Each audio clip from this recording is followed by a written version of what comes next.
Are avoidant attachment styles the most likely attachment style to rebound? And if so, when does this actually take place? And what do you do to get over it and to heal or to even just address it in a way that makes sense? Well, in today's video, we're going to be covering exactly that. Whether or not avoidants are the most likely attachment style to rebound, when this actually takes place, and what you can really do to heal. We'll cover three major reasons why an avoidant may rebound or may not. And we'll go through an exercise together at the end of this video in terms of what you can do to actually take your power back in a healthy way and feel like you have the closure and peace for whatever comes next. So first and foremost, if you're new here, my name is Thais. I'm really happy you're here. Welcome to this channel. I'm grateful that you stopped by. I put pretty much daily content out here, all about attachment styles, all about the subconscious mind, and how we can actually reprogram and take part in our healing journey together. So the very first question that's very important is, are avoidant attachment styles really the ones most likely to rebound? In particular, dismissive avoidant attachment styles actually tend to rebound a little bit less than you would see with an anxious attachment style or a fearful avoidant attachment style. So, dismissive avoidants, they actually are a little bit less likely to, but it doesn't mean that they don't. And there are three major areas or situations that they're likely to do the rebounding from. So, first and foremost, it's that they are less likely to rebound when it comes to medium term relationships, meaning if you've been dating somebody for a year, 2 years, and then there's a breakup, this is where you're actually going to see dismissive avoidance be very unlikely to rebound. They'll usually instead end up in a position where they kind of withdraw into themselves, go do their own thing. They may go on a date here or there, or they may have flirtations with people, or even, you know, be intimate with people as sort of a coping mechanism. But when I'm talking about rebounding, I'm particularly referencing they're in some sort of relationship. It could even be a situationship where they perhaps are in regular contact with somebody, spending a couple nights a week with them. They're in some sort of dynamic where there's more than just physical attraction or friendship connection. And instead, there's some sort of romantic element to it. So you're very unlikely to see that when it comes to more medium term relationships because dismissive avoidants tend to actually go into their shell, sort of disconnect from everybody and their own emotions. And they generally tend to rely most on their creature comforts during this time. So they may drink more often, binge eat food more often, go out, distract themselves, spend a lot of time with friends in sort of social groups. And sometimes they'll, smoke more cigarettes or they'll do things that are really like things that are going to soothe them that actually have very little dependency on people because they have this sense of control. They can be the one turning on the television or buying the food or smoking the cigarette. And so they tend to do things that keep them as far away from people as possible. Now, in another particular case, we may see this change. About 25% or so after a very long term relationship, about 25% of the time or so, you'll actually see dismissive avoidance go into an actual rebound. So they'll invest in some sort of relationship, maybe even a fully committed relationship after being with somebody for 5 years, 6 years. And this tends to be not only really difficult for somebody on the receiving end, but also very confusing. A lot of the times we'll see a dynamic of like, well, what happened here? I was with this person for so long, they couldn't make a full commitment or show up in the way that I needed them to. And suddenly they committed to somebody else in this very short turnaround time. The underlying reasons for this are actually usually that dismissive avoidants are trying to distract themselves. More often than not, those rebound relationships that are very instantaneous actually tend to fall apart and fail quite quickly. But what you'll see is a dismissive avoidant doesn't know how to be without the security and comfort of a long term partner. And they definitely don't want to feel their own feelings. So, whether they're consciously aware of this or not, they'll tend to jump into commitments more immediately with new people because they're actually seeking their needs to be met for that comfort, for that security. And they're also trying to distract themselves from feeling too much or having to grieve a long term relationship, which, believe it or not, is actually quite difficult for an avoidant attachment style. Now, we have a third sort of mechanism for when this may take place. You may see that if somebody was in a short-term relationship who is a dismissive avoidant, they may be getting over somebody while they were in that short-term relationship. Maybe it was like a 3-month kind of dynamic. Maybe a month and a half in, they realize this wasn't the person, and they are actually kind of moving on and distancing themselves emotionally over the next 6 weeks before actually leaving.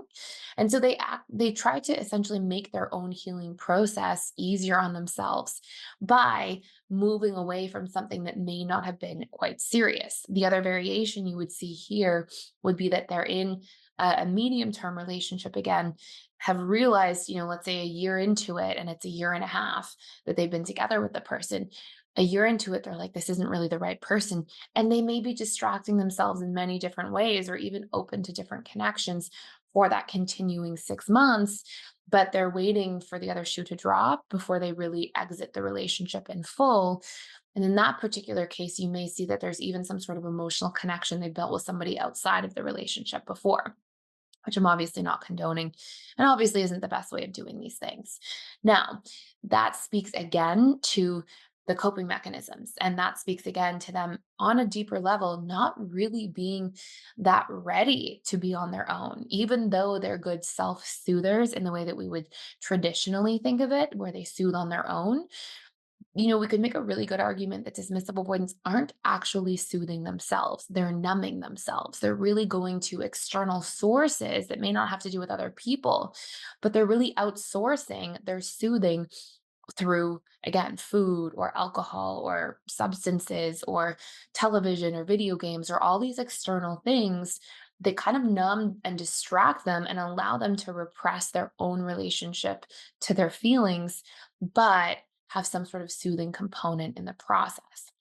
Now, what do you do if you are on the receiving end of this? Because obviously, this is a really uncomfortable dynamic, especially if you've been waiting for this person to sort of commit to you and to show up. And not only were they not really able to do that, but then they turned around and rebounded soon after the fact. Well, in this particular case, my first recommendation, and there's two big ones, is to go completely no contact.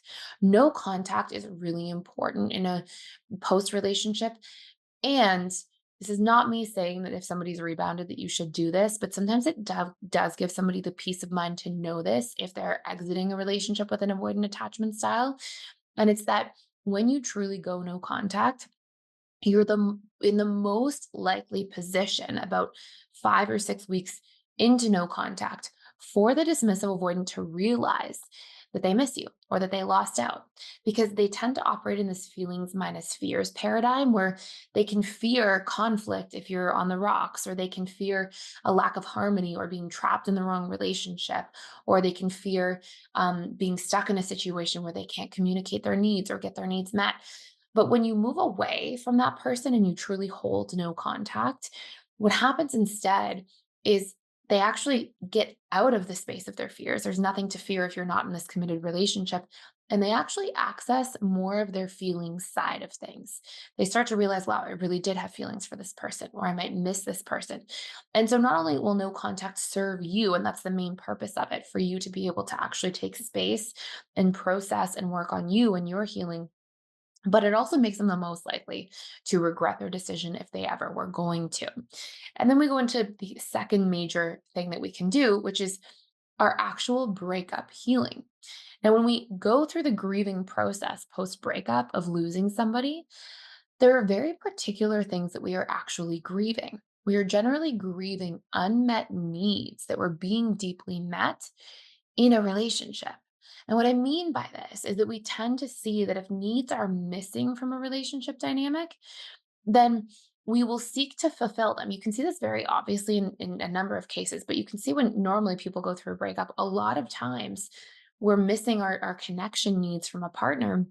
And we go and we get those connection needs met from friends, from family members, from romantic comedy movies, from all sorts of things that are basically our subconscious trying to get needs met in different forms. But we're not only missing connection needs met after a relationship, we're often missing things like to be seen, to be understood, to have novelty or passion or fun with somebody that we were used to have the comfort or familiarity of a relationship dynamic, to feel like we could be vulnerable with somebody and really share our true selves. There tends to be so many other needs outside of just connection that we're actually grieving when the relationship breaks apart. So what I want you to be able to do is actually understand and see what needs are deeply unmet from your ex not being in your life anymore.